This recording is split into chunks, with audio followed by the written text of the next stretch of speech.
Joey, Clara, McKenna, Allison, Kenzie, Tommy, Caitlin, Zach, Dana, Tristan, Mitchell, Emma, Emily, Cole. and this is Shipwrecked. Yeah. All right. That's the show.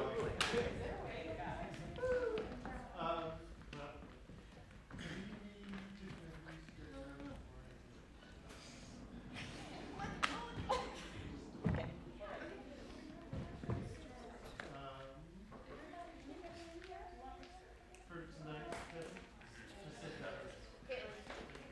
so for this opening part, just tonight, perfect. David will give you Darby's lines, and then we will reassign those later. All right. So Allison, you start. What? Oh, okay. All right. Ready? Go. Well, well, well. Look at all you lovely-looking people out there. My, so many of you. There too. greetings. You vital, hummingbird-hearted creatures. Hello, and welcome to this temple of imagination. This hallowed hall where stories are told. The managers of this reputable establishment have kindly lent us the use of their stage for 90 minutes. Or thereabouts, so that we may present to you an entertainment. Allow us to introduce ourselves. My name, dear audience, is Louis de Rougemont. Aren't you clever? You're right. It is French. Rouge meaning red, Mont, mountain. Louis of the Red Mountain, at your service. Are you ready to be astonished? Are you? Well, good. You've come to the right place. My assistants at today's proceedings. Allison, Zach, Barry. Caitlin, McKenna, Oh, Emma. Joey, Dana. Mitchell, Cole, Emily. Clara. Kenzie. Tristan, And Tommy. First, the law mandates that I deal with a bit of unpleasant business. Should unforeseen events occur, fire or flood, Please note points of egress at the front and the rear of the auditorium. next you must put away any and all distracting devices and lozenges. Go on. You know who you are. We shall wait.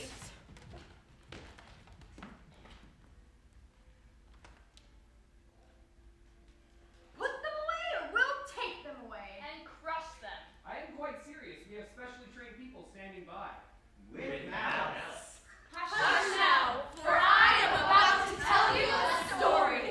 A fantastic and amazing story. A story made all the more remarkable because every word of it is true. That's right, every word. How do I know? Because I lived it, dear ones. Gentle boys and girls, kind men and ladies, the amazing adventures of Louis de Rougemont as told by himself.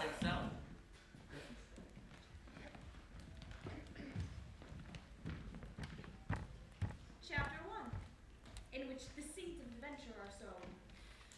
I am born in Paris, to parents of Swiss extraction. My early years are spent in London, in the island country known as the United Kingdom. It is there where my story begins. A long, long time ago in the year 1860.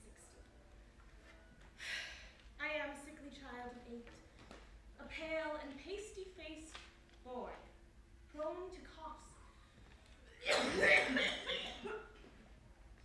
and sneezes. While other little children frolic about in the out of doors, I'm confined to my little bed and my little blue room. Ollie, Ollie, Oxen, Come out, wherever you are. You want to see something weird? I can see them from my window, playing in the sun. How I long to be with them. Mother, why must I stay indoors? Why can't I go out and play? Dear child, you're a fragile boy with a delicate constitution. Exposure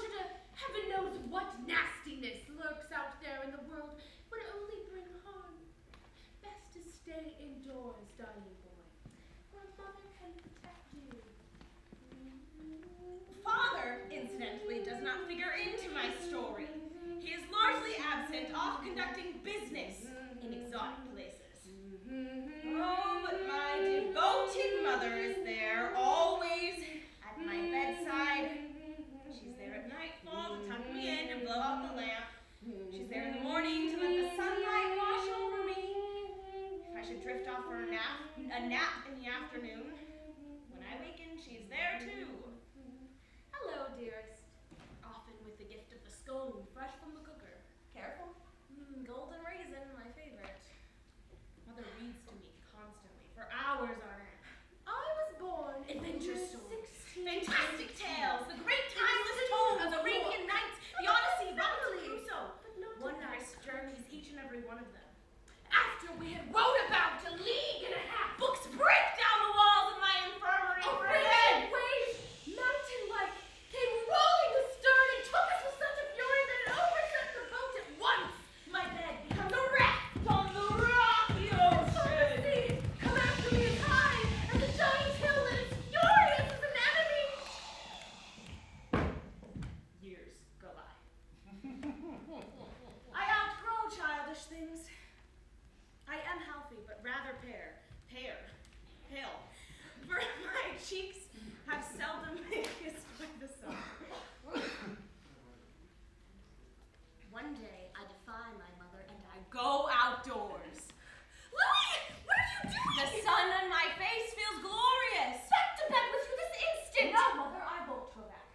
My sickbed days have come to an end. What on earth are you talking about? Come back inside. Have a I scone. don't want a scone. Listen to me, mother. I have made up my mind. I'm leaving home. You're what?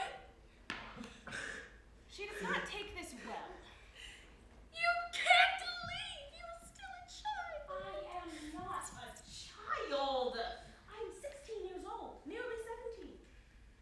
I long to see the things written about in books. Those foolish books. They filled your head with reckless ideas. No! They have described a world I long to see with my own eyes. Mother, dear, you have kept me safe and made me strong. For that I am grateful. But now it's time to let me go and begin my life. How long will you be gone? However long it takes a young man to find his way in the world. And once I do, I'll come home and tell you all of my journey. I pack my things. Here, take this with you. The plays of Mr. William Shakespeare. All you will need to know about your life is in between those covers. Thank you. Here, this too. Oh, Mother, I couldn't. It's your savings. Please, son, take it. Spend it wisely. Thank you. I will. Goodbye, darling. Goodbye, Mother. Louis! Be careful out there. Worry not, Mother. Your Louis will be fine. The world is a dangerous place. That may be so, but it's also marvelous. And so, I enter the real world. All right, boys. Chickens, pigs, chickens, pigs, chickens. Hey, what's I'm going on? sorry. What is lies? So sorry. Pardon. Oh no! Mother's savings! I've been robbed! Stop! Come back here, thief! My first night of freedom, and I am penniless, tossed about on the rough streets of London. Lonely, desperate. What more could possibly go wrong? My clothes are drenched to the skin. I am cold, wet, and miserable. Whatever made me think I could survive in the world? It was hubris, sheer and utter folly.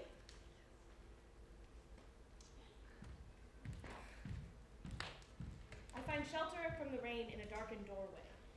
When a certain gentleman. Get out! Oh, get your bloody stinking hands off of me! Well, there was nothing gentle about him, really. And stay out, you drunken old sea dog! Who you calling a drunken old sea dog? I ain't no dog. The name is Jensen, Captain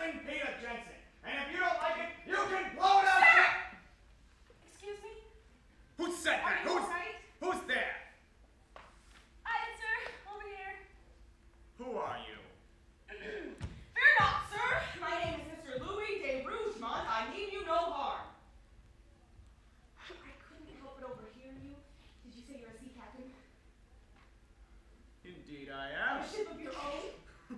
Well, I should say, what kind of captain would I be without a ship of my own? I'd have no business calling myself a captain, now would I? Oh no, I suppose not. What's it called, your ship? She's called the Wonder World! The Wonder World!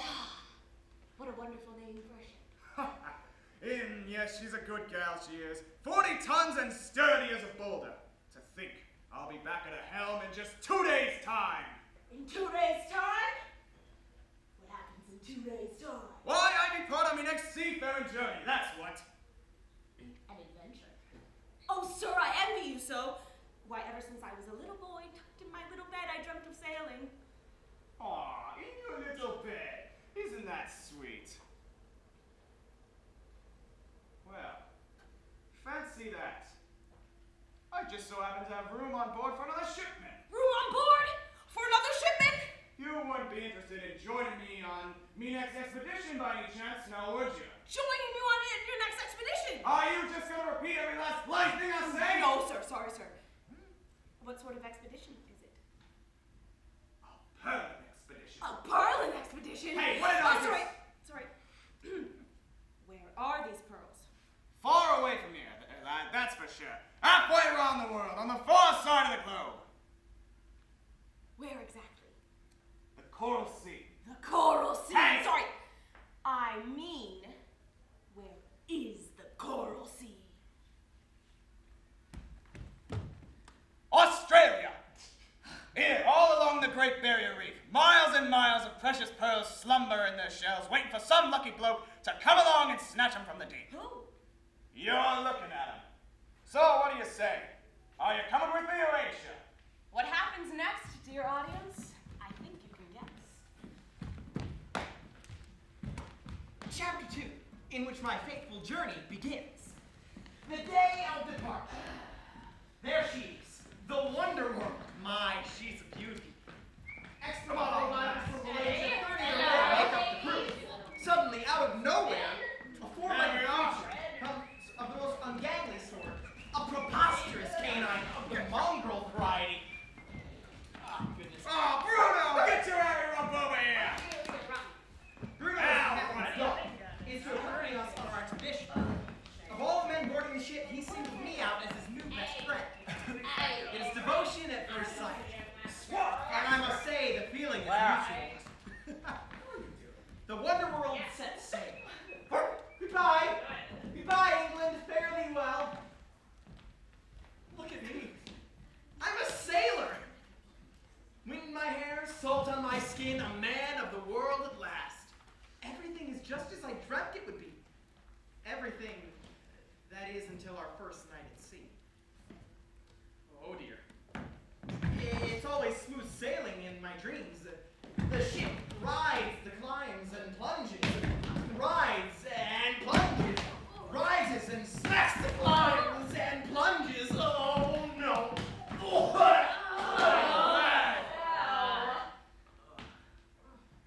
The seasickness lasts a few wretched days. Suddenly it lifts. Like a fever. Once I find my sea legs, the journey seems so much brighter. Silvery dolphins escort us on either side, racing and leaping into the air as our ship slices through the water. We catch bluefish and snapper and fry them and eat together. All of us, the captain, the crew, Bruno and I. We sing like children.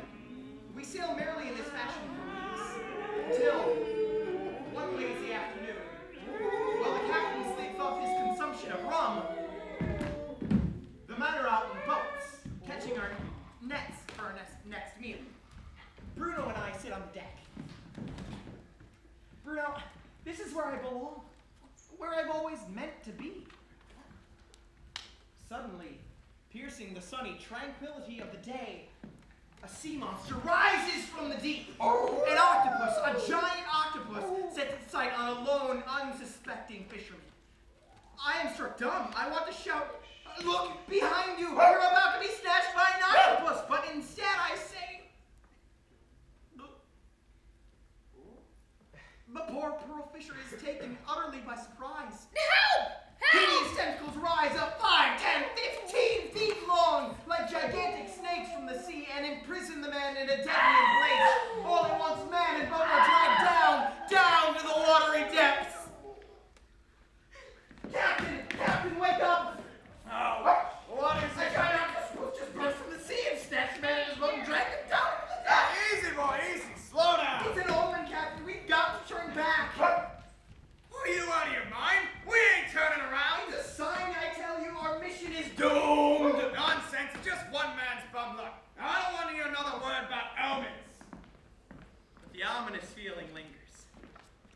days and nights until we dropped anchor at our destination, the Coral Sea.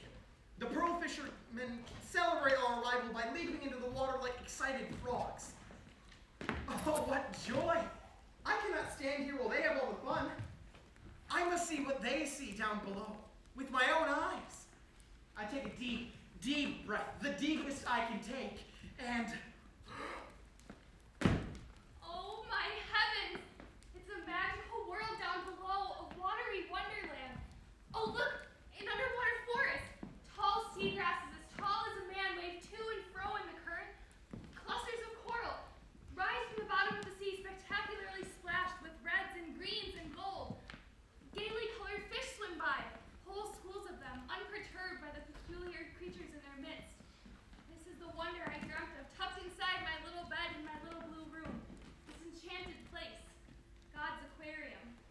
Chapter 3, in which unforeseen events occur. The pearl harvest is underway. Day after day, the men dive in and snatch oysters from the watery floor, and minutes later burst to the surface, brown and shiny, gulping for air. The captain and I shuck open shell after shell. Inside each oyster shell lurks a pearl, a perfectly formed little gem, perfectly smooth and perfectly round, perfectly radiant, rose-colored, yellow, the purest of white, like a little moon one holds in one's hand. Captain Jensen gloats over them like a miser with his gold. We put the pearls in, of all things, pickle jars. That's odd. Look, Captain Jensen, something is wrong with this pearl. What's the matter with it? It's entirely black. I'll just toss it back. Oh, no, you don't. Give it here. Well, I'll be. Look at that. Black as night can be. I've only heard about these things, but never laid eyes on one of them before. You mean it's good? Good! Is it good? Yes, you fool! Yes, it's good. Black pearls are the rarest, most precious pearls of all. I had no idea. Why? This one pearl is worth more than all the others put together. If there's one in these waters, then there must be many more. Men, get back down there. All of you, bring back every last oyster shell you can find. Whoop. The captain is driven mad with greed. We will scour this ocean floor. He is a man possessed, stricken with pearl fever. As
creaks and moans with every blast of fury.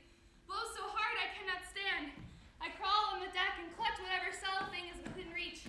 The moaning snaps like a twig and comes crashing down. I am knocked unconscious. The storm passes. A terrible calm descends. I know not how long I slumber. I am awakened by a strange yet familiar slurping sensation. Bruno! Bruno, you made it!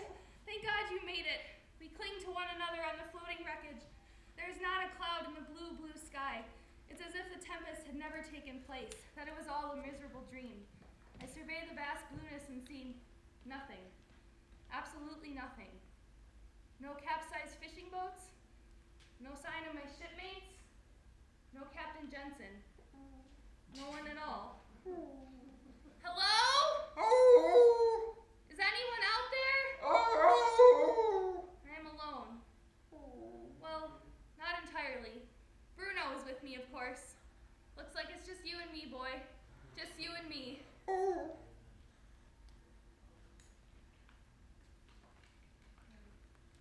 Yes, this is the awkward transition we haven't quite worked out yet. Okay. Because we gotta have it wrap.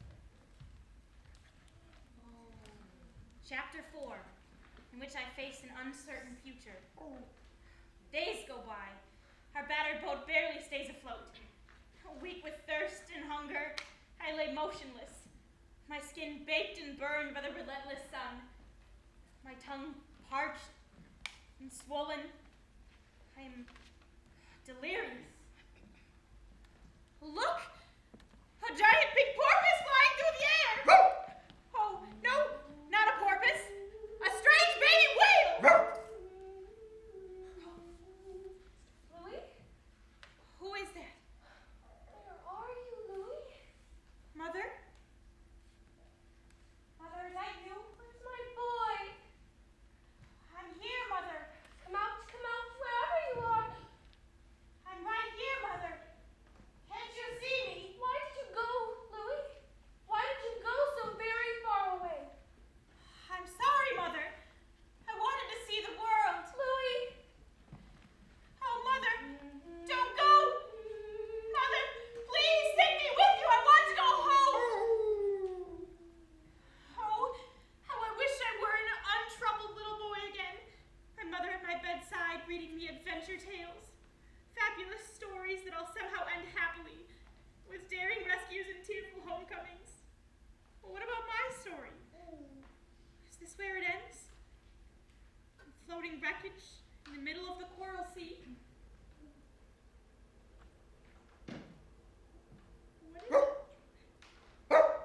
What is it, boy? What's out there? Oh, something blurry. Oh, green! I see green! A reef. A little slip of land. It's an island! Oh, Bruno, it's an island! I jump into the water! Bruno jumps in after me! Oh, I swim!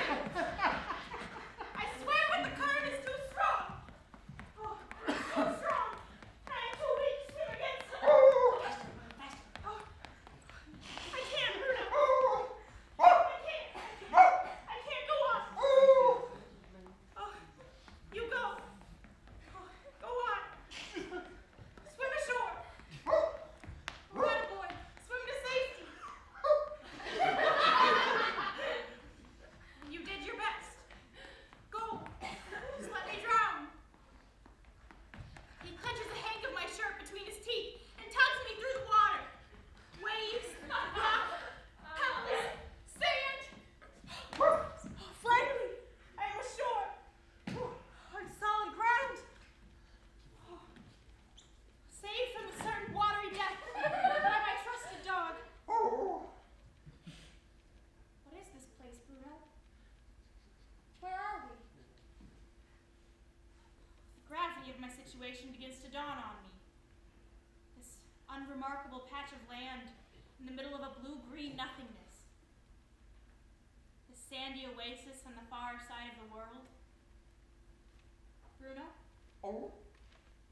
I believe we're home.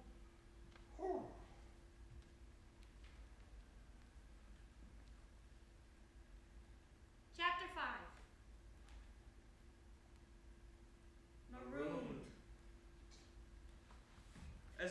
some divine intervention, the disabled Wonderworld beaches as well, and on it, provisions that have survived the storm.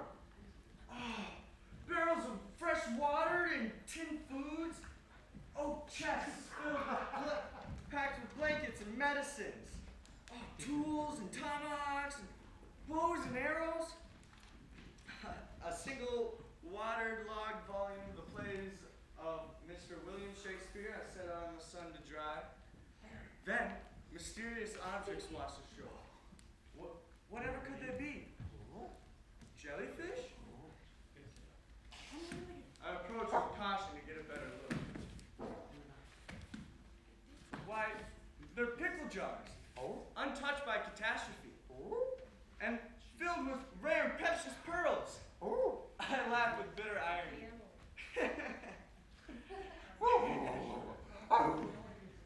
For I'm rich. I have in my possession a fortune in pearls. But what good does a fortune do me here? In the middle of nowhere? Nothing. It means nothing. I do not dwell very long on my depressing predicament, for I have more pressing needs than wallowing in self-pity. Namely, learning to survive. With the aid of a broken looking glass, I try and get a fire started. Come on, flame. Ignite! It smolders. Oh, catches! Blessed sight! I feed it with bush and branches to keep it burning all the time, in hopes that a passing ship will see the smoke. Nothing. The days pass. Weeks turn into months, and months into seasons. Bruno and I have become accustomed to our new home. Gradually, we lose fear of the unknown. The strange becomes familiar. We learn to recognize the island sounds. Owls, waves, wombats roaming through the trees and rising in clouds every sunset. The sky fills with stars. We study the stars and constellations. Look, Bruno, Cassiopeia. We wait out storms huddled together in a cave, and I sing to pass the time. I recite whole passages from Shakespeare.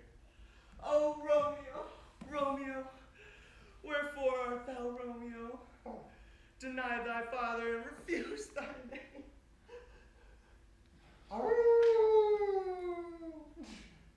For entertainment, I practice my gymnastics. Cartwheels, aerials, headstands, handstands, backflips. I teach myself how to walk on stilts. I've become quite proficient at it too, given all the free time I have to practice. Time is a commodity of which I have plenty. When I'm not honing my acrobatics, I'm playing with my new friends, the giant sea turtles. I ride them as if they were little ponies. I sit atop their gnarly shells as I would a horse's saddle, and we glide through the water. I devise a method of steering which consists of a gentle poke in the eye. If I want to turn right, I take my big toe and poke it in its left eye. And if I wish to go left, then I poke in the right. It's so much fun. But still, not a day goes by that I don't climb to the highest hilltop and look all around, 360 degrees, for a boat in the distance. Finally, one day, Bruno, a sail! I see a sail! A ship is about 50 miles away. Hello, up here! In my mind, I'm already home. Oh, reunited with mother, taking a bath, eating scones. But wait, where are you going? The ship doesn't stop. It keeps sailing. Stop, come back here! Don't you see me? Please!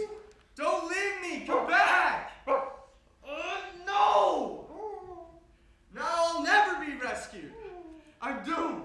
Doomed, I say. Destined to live out my days on this stupid little island. Why?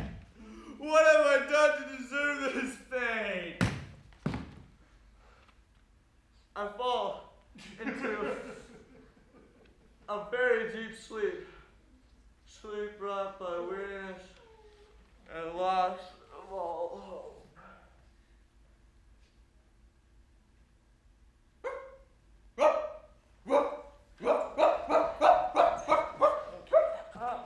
Bruno, please, let me sleep.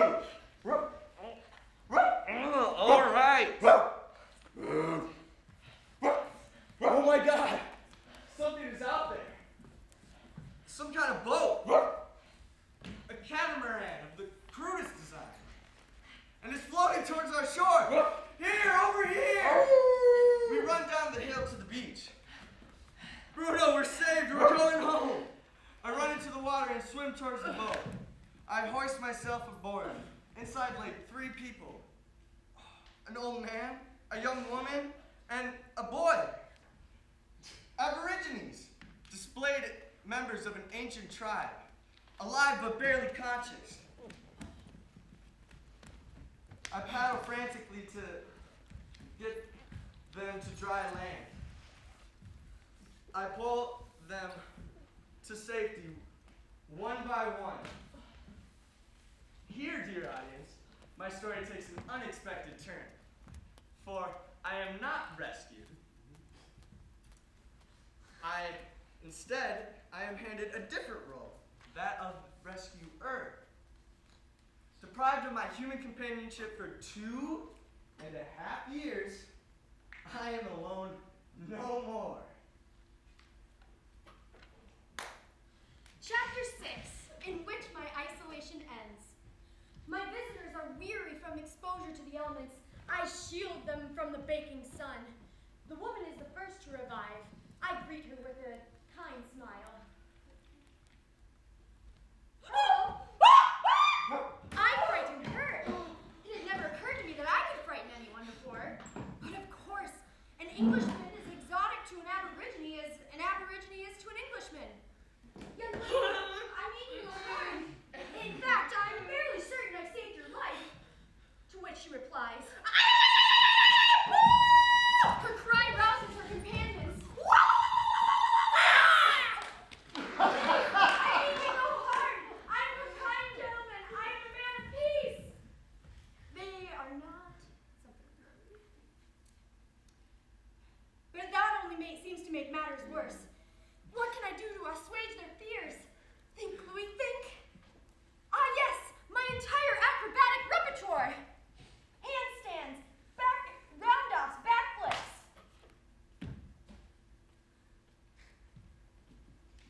2, 3, 4 times until I collapse from exhaustion. They approach me with curiosity. I'm poked. Ow! The young woman kneels before me and offers me water. Thank you. Our eyes meet. Our gazes freeze. With one, the gulf between our vastly different worlds instantly becomes considerably smaller. With a simple gesture of kindness, a powerful bond begins to take form. I'm Louis. What's your name? Yamba. Yamba? Louis. Louis. Yes, that's right. My name is Louis. The old man she somehow conveys is her father. Gunda! Gunda!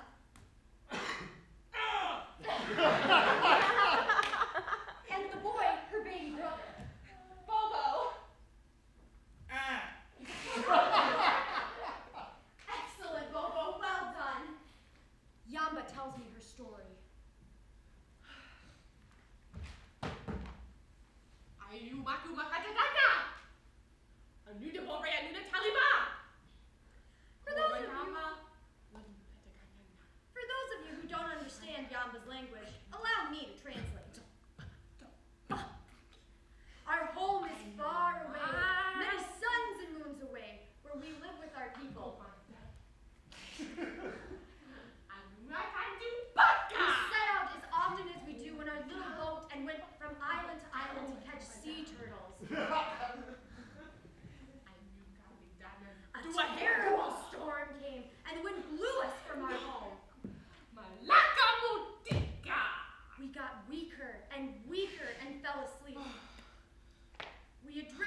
and say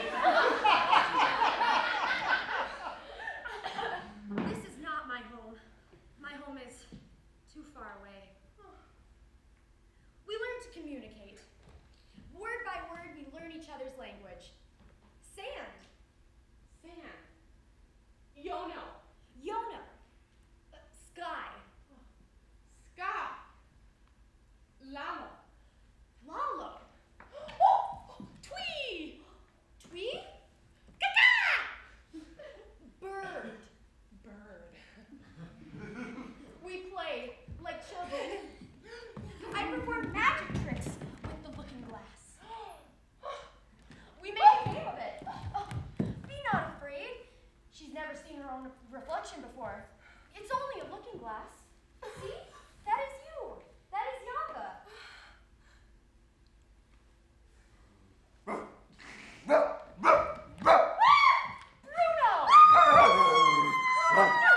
No, bad dog.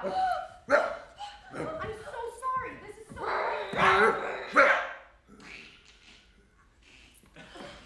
Bruno, what has gotten into you? Bad dog. Wait. Of course. Why didn't I think of this before? He's jealous. The poor dog is jealous of Yamba.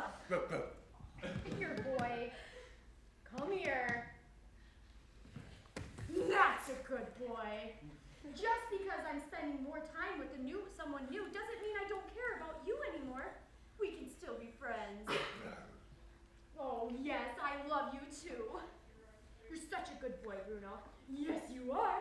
You're still my favorite friend, Bruno. My very, very best in this whole wide world. Every night, we gather around the fire like a very odd family.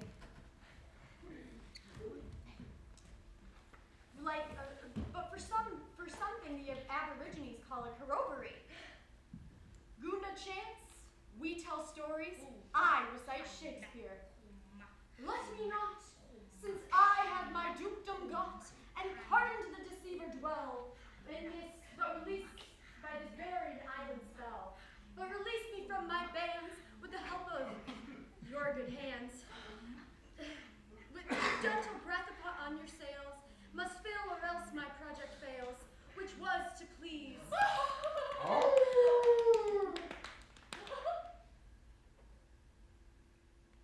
yes. Weeks go by in this pleasant fashion until one night, Yamba points to the sky and asks, Do you see that star? Her English is perfect now. That bright, bright star by the horizon? Yes, I see it. There beneath that star, that's my home. You miss it, don't you? Yes, very much. Well, it can't be very far away. Only a few days sailing at most. Yeah, if only we had a bit strong enough ship. We'll build one. Really? Oh, between your catamaran and what we can salvage from the Wonderworld, I'm sure we could make something seaworthy. You will come too? Of course I'll come with you. And Bruno, too. Do you think for a moment I could send you off on a boat and stay behind? No. No, I could not. Nothing would please me more than to be a shepherd to you and your loved ones. Oh, thank you, Louie, thank you. I'm gonna tell Bobo. Bobo, Gunda. Yamba's kiss reminds me of how starved for affection I've been all these years on the island. Bruno licks me all the time, but that's true, but a lick is after all a lick. I realize the feelings I have for Yamba are unlike anything I've ever felt for a human being. My heartbeat quickens, my palms sweat, and my head feels as if it's rising above my shoulders.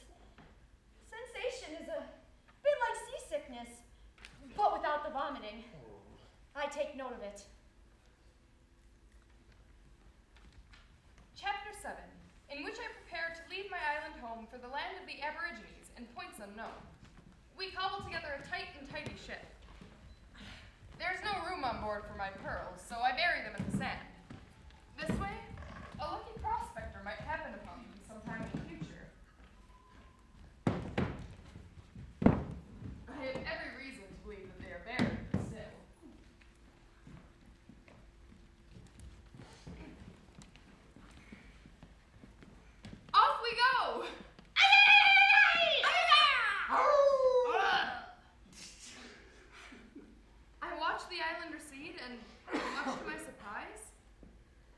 tears in my eyes.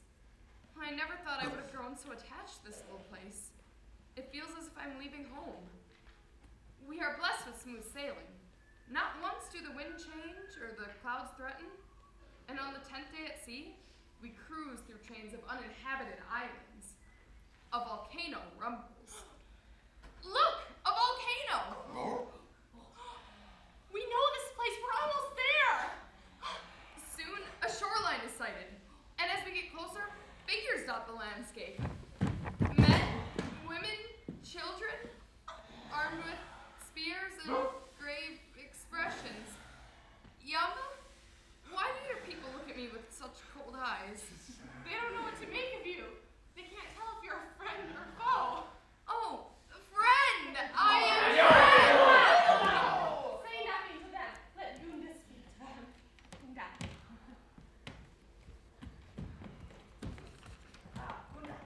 Gunda. Tanaka Gunda Gunda.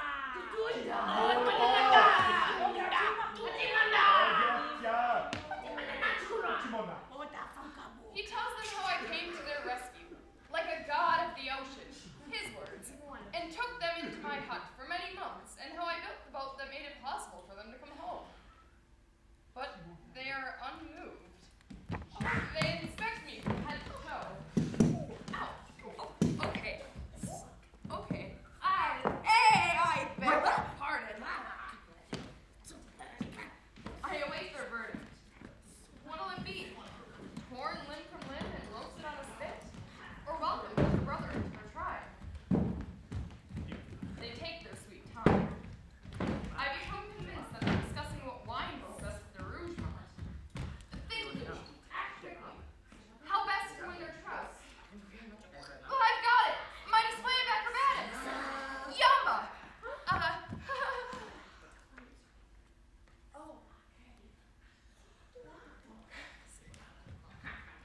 Hey!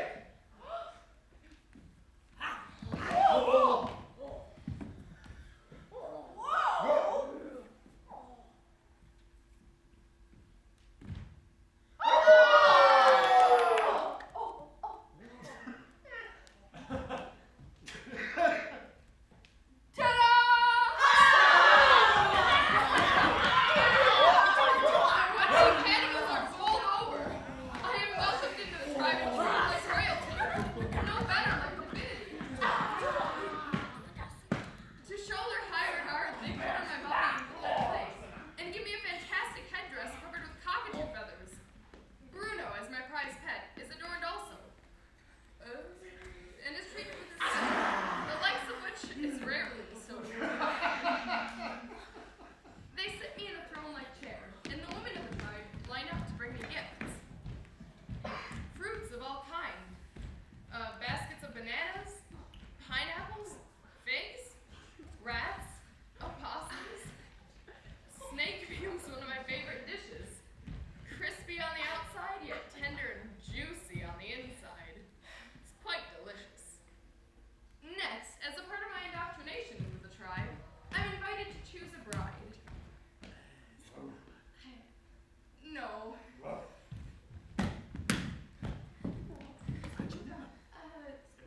No, thank you. No.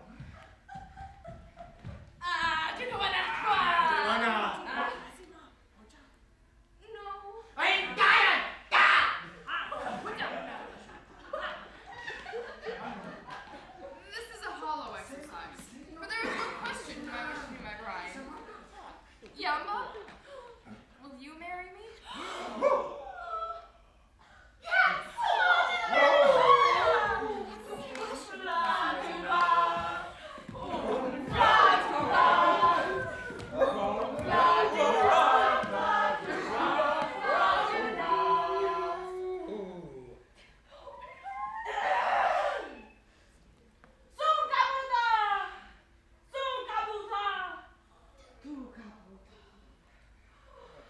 Yamba and I are united in marriage, in a splendid tribal ceremony of the highest order, and thus begins my new life among the Aborigines.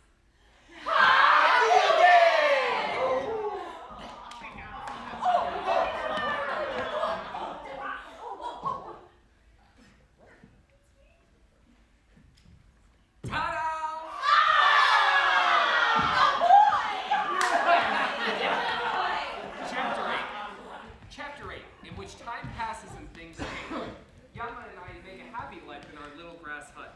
We have a daughter we call Blanche.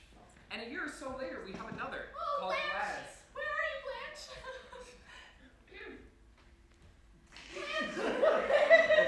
Blanche! Bruno is very protective towards the girls. He's like a watchful big brother. They grow seemingly overnight into strong and beautiful young women. There is a pleasing rhythm to this life. Thoughts of London all but disappear. All is peaceful and predictable until one day we are attacked! A neighboring tribe declares war! We are forced to awaken from our lulling complacency and defend ourselves. But there is a problem. Gunda, our leader, is very old and feeble, too much so to bring us into battle. We must choose a new war chief.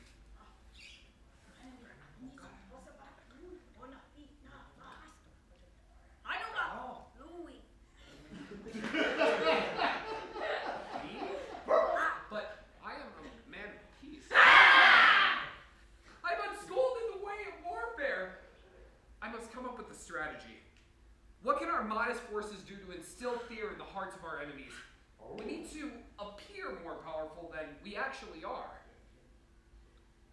I know. I command all that my men wear stilts.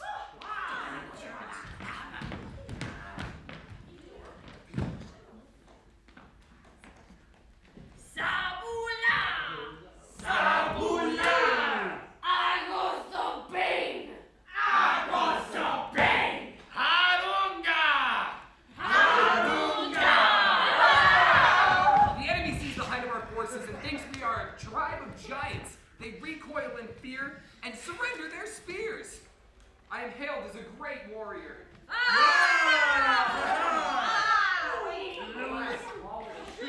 celebration is short-lived. This is the saddest part of my story you will hear. My beloved Bruno, yes, my devoted canine friend, at this point very old and very tired, goes to sleep one night and simply never wakes up. Goodbye, Bruno. I would have never survived without you. Goodbye, dear friend. With Bruno gone, something inside me changes. My heart is no longer here.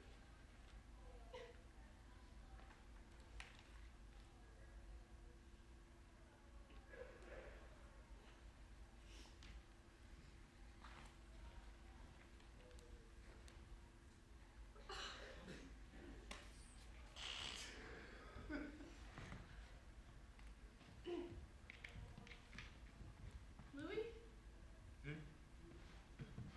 You look like you're half a world away. I'm sorry. You're thinking about home, aren't you? Yeah. Why don't we go there? What? I want to take you there. You took me home to London all those years ago, and now I want to return the favor. But what about our dear girls? What about dear Blanche and Gladys? They have families of their own now. They don't need us the way they did when they were young, so let's go! So we do. The tribe builds us a boat.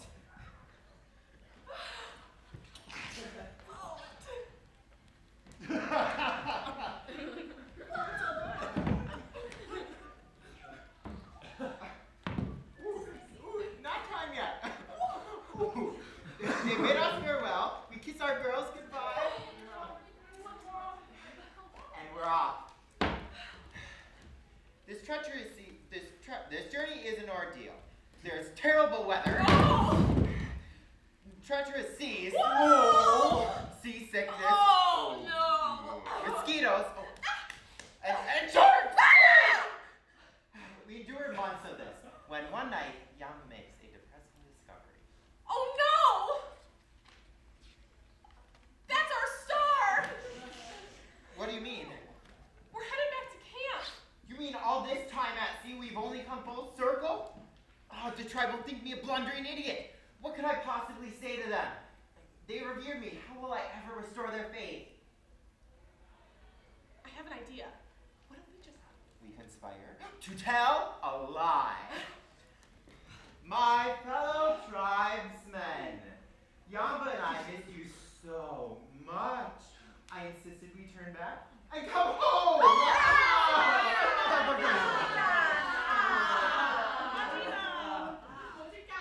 We are accepted back into society, but something is wrong.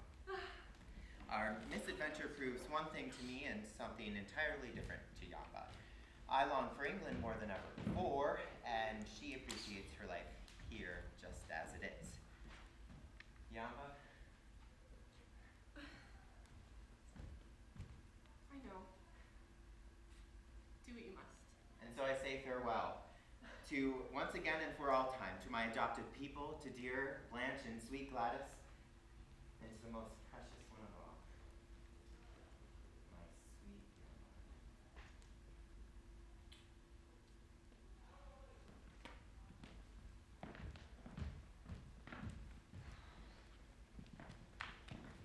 Chapter 9, in which I set out due west on foot for points unknown.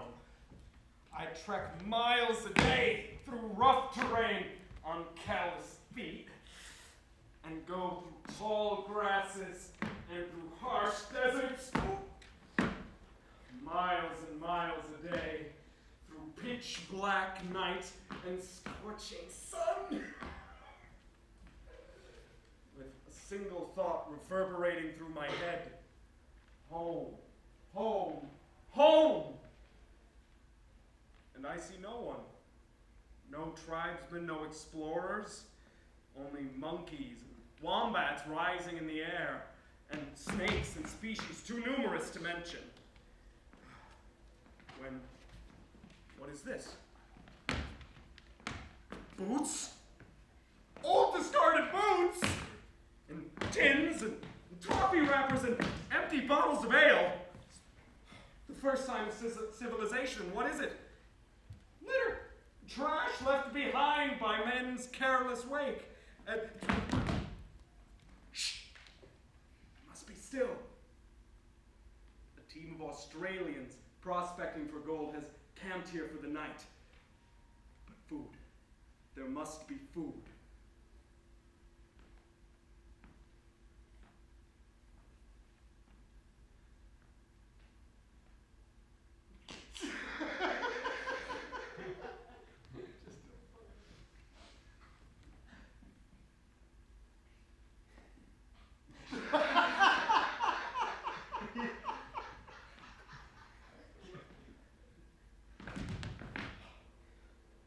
What's this?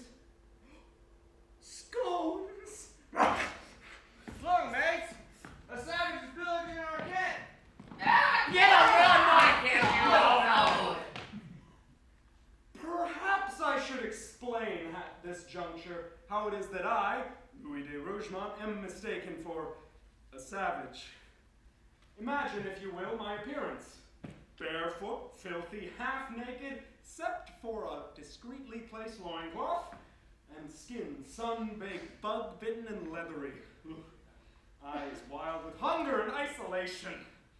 My knotted, unruly hair goes all the way down my back, and my beard bushes out like a hawk's nest down to my chest.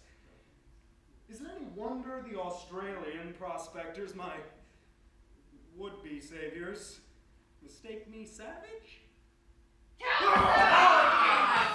Don't shoot! I am an Englishman! The savage speaks English. Ceasefire. I repeat, put down your guns. Who are you, mate? What the hell are you doing in that getup? My name is Louis de Rougemont. I was shipwrecked in the Coral Sea and lived by my wits low these many years. How many? That I cannot say. What year is it currently? What year? Why, it's 1898. 1898?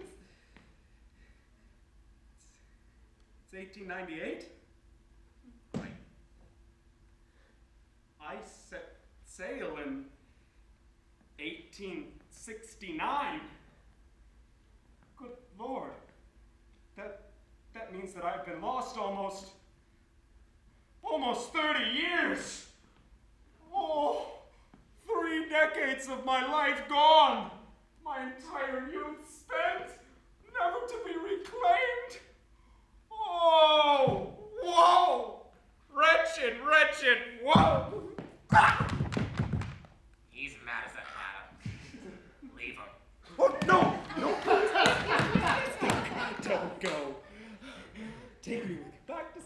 destination. I've used up all my resources. I have nothing left. Please, sir, if you leave me behind, I shall die. All right, we'll get you as far as Brisbane, but you can hop a freighter back to England from there. Thank you, sir, thank you. We arrive in the port city of Brisbane, Australia. I spend the night in a local inn. And soak in an actual tub with steaming hot water and lavender soap. The bath water, though, is inky black with 30 years worth of grime. And I shave my beard and cut my hair and climb into a soft, plush bed made with fresh linens. The following morning, I work my passage on a steamship. All aboard! All aboard for London, England! Bon voyage! Have a good trip! At long last, your humble narrator is bound for home. Chapter 10, Journey's End. After weeks at sea, as the light of day begins to burn through the thick morning mist. Land ho! Land ho! Where? Where? I can't see.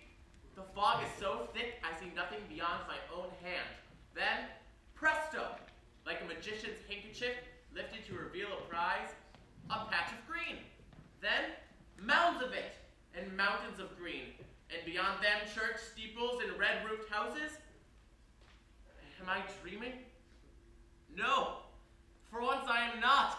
It is England. I am home. And then I told her I was living at home. Can this really be London? Wide world! The city I left as a 16-year-old youth.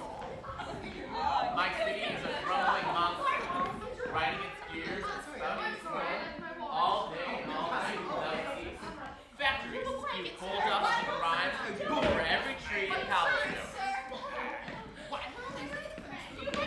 While I was suspended in nature's limbo, lost in untouched Elpac, something had happened. Something inevitable yet terrifying at all the same time. Something by the name of progress. I find my way to my mother's house, as if I had last been there yesterday, not 10,000 yesterdays ago. There it is, just as I remember it. Oh, how quaint, an old woman lives there now. No, wait, the old woman is my mother? Look how bent she has become, how slowly she moves. I must approach her with care as to not startle her. Mother? Am I dead? No, dear, you're not dead. Are you a ghost? Have you come to take me to heaven? No, it is I, Louis. I had a son named Louis. He left to see the world, but he never came home. I am he. I have returned. Where on earth have you been? I tell her everything, my whole amazing story. What an extraordinary tale. People would be thrilled and inspired by it. You must tell your story to the world. But how, Mother? How can I do that? I know. Look at this.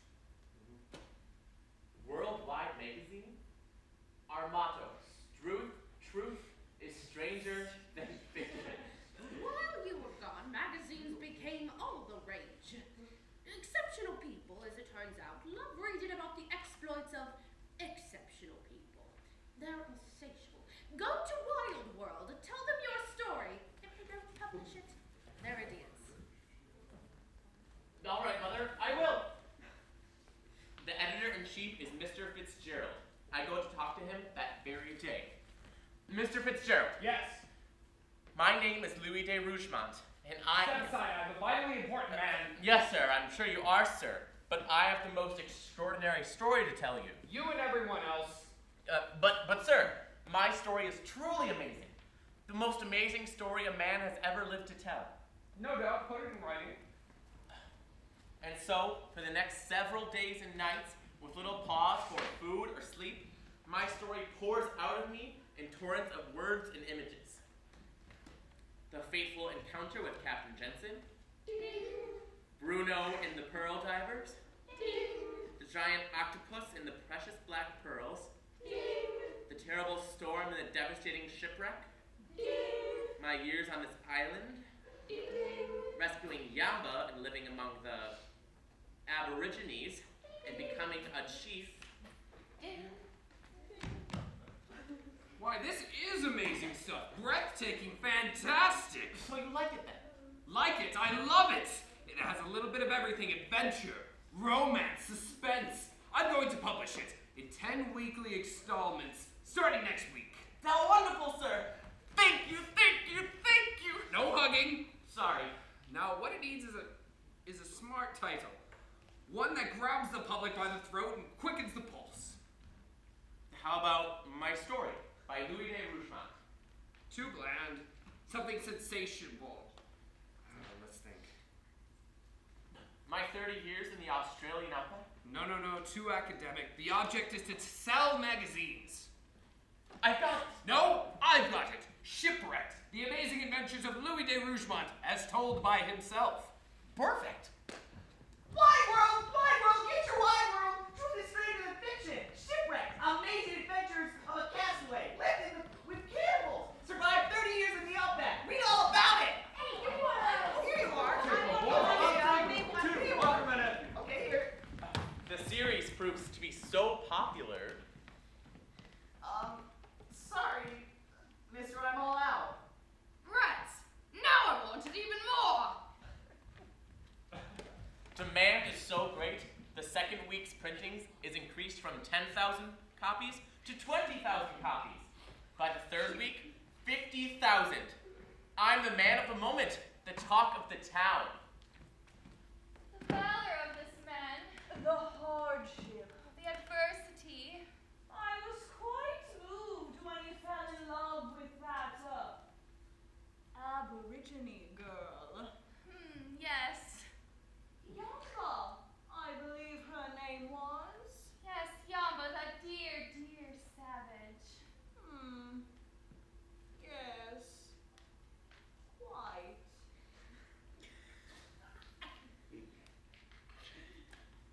Week number 6.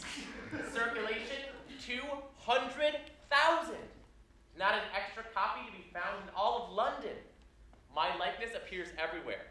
I can no longer go for a stroll without being recognized. Look, it's Louis de Rougemont, the famous castaway! Oh, bravo! Good job! Well done! Thank you one and all. I am loved, admired, celebrated wherever I go. You are quite the hero in our household, Mr. de Rougemont. Quite the hero indeed. Thank you. You're too kind. Would you mind signing my little boy's copy of Wide World? He's too shy to ask you himself. I'd be delighted. What's your name, little boy? Albert. Albert. What a mighty fine name. Do you ever dream of traveling to faraway places, Albert? Oh, yes, sir. Just like you. Just like me, eh? What a fine lad. To Albert, may your life be an amazing adventure. Intrepidly yours, Louis de Rougemont. There you go, son. Thank you, mister. Albert, wait. I want you to have this. May I have another, may I? No, Albert, you mustn't. You are far too generous, sir. Oh no, So humble. do let him accept it. Every child must nourish his dreams. Please, Mom, please. All right, very well. Say thank you, Albert. Thank you, Mr. de Rougemont. You're the best. Cheers, Louis. Circulation is up to 500,000. 500,000? My God. I am rich. Richer than I ever imagined. I am more than rich. I am a phenomenon. I am immortalized in a life-size wax effigy and displayed at Madame Tussauds. My story is a sensation all over the world, translated into dozens of languages. French, Italian, Spanish, German, Dutch, Danish, or My worldwide fame is at its peak. I am summoned before Her Majesty Queen Victoria. Your Majesty. For extraordinary valor in the face of seemingly insurmountable hardship and the constant threat of death at the hands of savages, we bestow upon you the honor of the member of the Order of the British Empire. Hear, hear! The Queen and I stroll through the topiary at Windsor Castle. Topiary at Windsor Castle. Oh, tell us, Mr. de Rougemont, is it true that you rode on sea turtles for amusement? Why, yes, Your Majesty. Indeed I did. Oh, well, tell us about that. We are most intrigued. Well, ma'am, shortly after I was marooned on a remote island in the Coral Sea. The Queen is so enthralled by the tale I tell, she invites me to address the Royal Geographic Society, the most prestigious such organization in all the land. World-renowned naturalists, scientists, zoologists come from all over to hear me tell my story. Me, little Louis de Rougemont, a sickly shut-in from the wrong side of Thames. It is the proudest moment of my life. And that, ladies and gentlemen, is where my amazing story ends. Thank you very much. I have time for a few questions. Yes. Sir Sheldon Hardwick of the Liverpudlian Herpetologic College. How do you do? You say you rode on the backs of sea turtles to pass the time. Well, yes, sir, that is correct. As a matter of fact, just the other day while strolling with Her Majesty. I believe you described how you were able to steer these turtles to go left or right by poking them gently in the appropriate eye. Is that right? Yes, it really was quite remarkable. I'm sure. Forgive my impudence, sir, but I have personally caught and handled thousands of sea turtles in my day, and not once did I witness a turtle tolerate being touched anywhere on his body, let alone being poked in the eyes. In fact, if a man were to sit on a turtle, it would sink straight down like a stone. Not true, sir. Have you ever been on the back of a sea turtle? Of course I have. In deep water? Well, no, not in deep water, but in shallow, certainly. Not in deep water? Then how can you contradict me, sir, if you have never tried it under such conditions? No, I can contradict you, sir, because your assertion is so preposterous. It calls into question every single claim in your fantastic, indeed unbelievable tale. Dr. Anatole Sebastian, East Anglia Oceanography Institute. The world's foremost expert on the octopus. You say a ship made of yours fell victim to a giant octopus? Yes, sir. Quite horrific it was, too. I feared it would lash out and ensnare me as well, but its grasp missed me by mere inches. Oh, what a shame nature failed to provide an additional foot! I must say, the octopus you describe, Mr. de Rougemont, possesses the anatomy and appearance of a creature that I have never heard of. In my 25 years of nautical experience in the Pacific, never have I seen such an octopus. Sir, hear me out. Isn't it possible that I'm the first person to ever lay eyes on such a creature? Trevor Denniston, London Zoo. The world's leading authority on the wombat and all things wombat. The wombat is a species of marsupial, genus Vombatidae, native to Australia, about the size of a badger. The wombat is a burrowing animal, root feeder that stays close to the ground, and yet Monsieur de Rougemont claims to have seen them, and I quote, rising through the clouds as if they were winged creatures. Well, let us say that would make his adventure truly amazing. Please, if I may respond. Do show me the courtesy. You are quite right. I did, in fact, call them wombats. But clearly what I meant was flying squirrel. Flying squirrel? How is it possible to confuse a wombat with a flying squirrel? It simply is not possible. I was in air. I'm only human. I can see the mistake. Oh,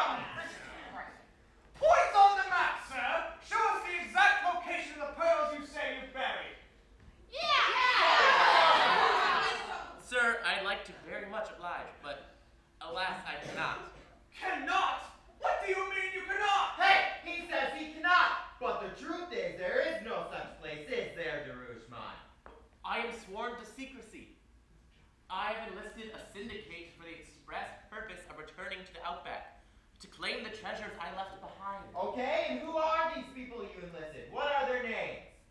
Their names? I don't remember their names. Oh, don't remember their names. Forgive me. My memory is not what it once was. And if that is so, why should we trust anything you have to say? Yeah, what are you hiding? Surely you're hiding from the truth. Mr. Kipling, the great Rudyard Kipling dubbed it the book of the century. Who will take Mr. Kipling to task? Who among you? Please, you must believe me. I am a man of my word. Scoundrel! Charlatan! Reporters are dispatched to uncover whatever libelous piece of filth they can get their dirty hands on. Truth is indeed stranger than fiction. Never has that adage been more fitting than in the curious case of Louis de Rougemont. Curious indeed. He has, in fact, led a colorful life, but not the life described so vividly in the pages of Worldwide magazine. What? Yes, he was a sickly child who was cared for by his mother, and his father was largely absent. But it wasn't because he was on business in exotic places. It was because he was a drunkard who died in debtor's prison. That is not entirely true.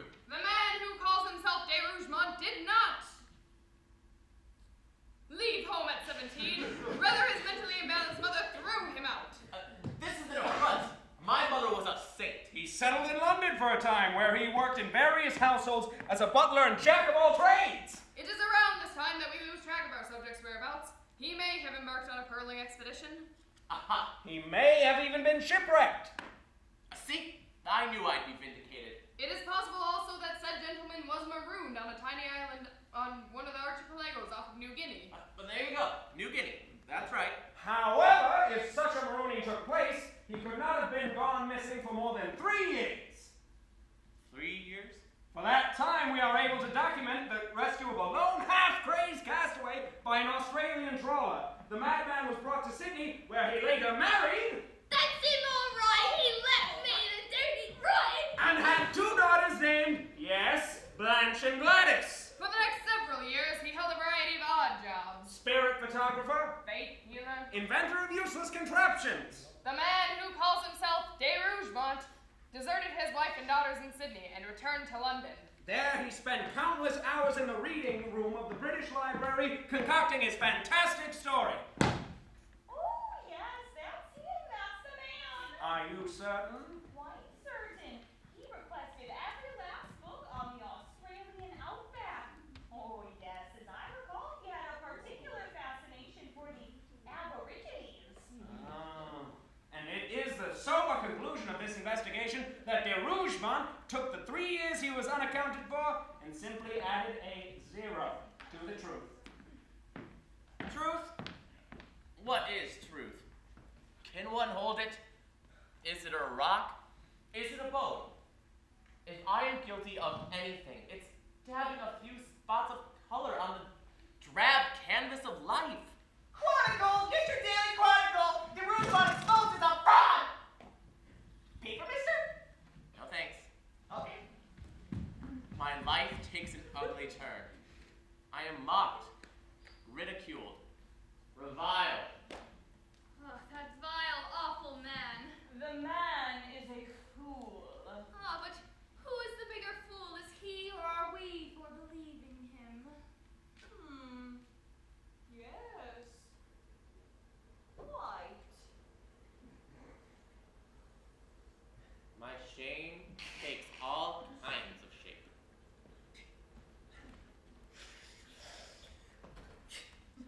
Little boy, what is your name? Albert, sir. Remember me? My goodness, Albert. Of course I remember you. Why are you crying, son? Why the tears? You, sir. I? You lied to me. I believed everything you said. You were my hero. Albert, come back! Don't leave me. Ladies and gentlemen, my name is Dr. Leopold. Dr. Hans Leopold of Vienna, Austria. I am an alienist by profession. Upon close textual analysis, I find that certain passages and events in the subject's autobiography seem to reflect, perhaps unconsciously, the experiences and inventions of writers who came before him. It is likely that the books his mother read to him as a boy came back to him as actual personal experiences, and he made those adventures his own. He took his uneventful life of failure and reinvented it as one filled with spectacle and triumph. Louis de Rougemont did not deliberately delude the public, ladies and gentlemen, but rather he himself is deluded. My diagnosis? Delusions of grandeur. Deluded? Me? Not deluded, am I? Time goes by. Time goes by. The firestorm. See?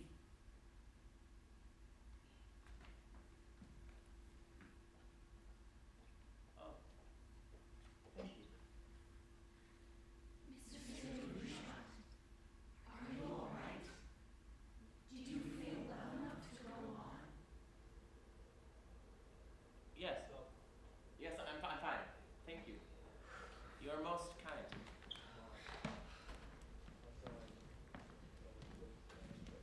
Time goes by. Yeah. The firestorm dies down. Soon, Louis de Rougemont is a forgotten man. Louis who? I fall on hard times. I lose whatever riches my fame had brought me. All my money and possessions go to the lawyers who defended my honor, unsuccessfully. Thank you. I am penniless. I live by my wits on the streets of London. Story boy, I have a fantastic story to tell. Go away, you old crank. Story, ma'am. A penny for my story?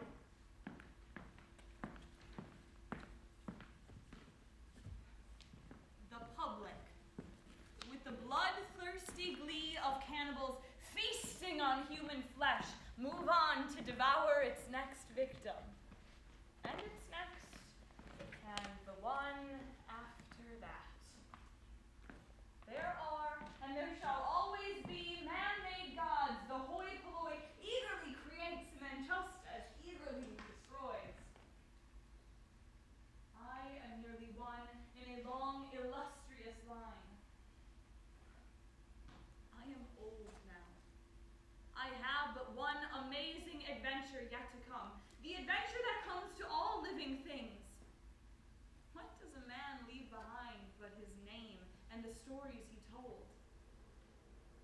All else is dust.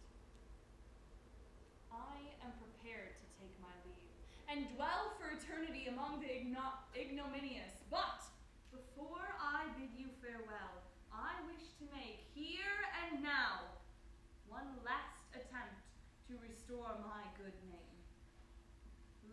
Gentle ladies and kind men, the piece de resistance of tonight's entertainment. Behold, a tank of water. Observe, this decrepit laughingstock will now mount and ride a sea turtle. Impossible, you say? A man cannot ride a sea turtle for his amusement? Anyone who claims as much is a liar, or a charlatan, or a fool. We shall see about that. Do you snicker, sir? At what? At the spectacle of a ridiculous old man? You dast not snicker at me, sir. You may be old one day too, if you are fortunate. You may one day be an old man fighting for his life. Observe, ever so gingerly I hoist myself onto his gnarly shell as if it is a well-worn saddle, my legs around either side. Observe, ladies and gentlemen, I am seated upon the turtle. Does the reptile reject me? No, he does not. Does he roll over and toss me off? No, Does he sink like a stone? Most decidedly not. No, he contentedly floats along the surface with me upon him. When I wish to turn left, I poke him gently in his right eye, and when I wish to go right, I poke his left. Oh, wonderful. Observe, all you detractors and doubters out there who relished my undoing, who picked every nit in hopes of unraveling the tapestry of my amazing adventure. Observe, all you skeptics and anti-dreamers, you small-minded logicians and earthbound stargazers. Believe what you will about me,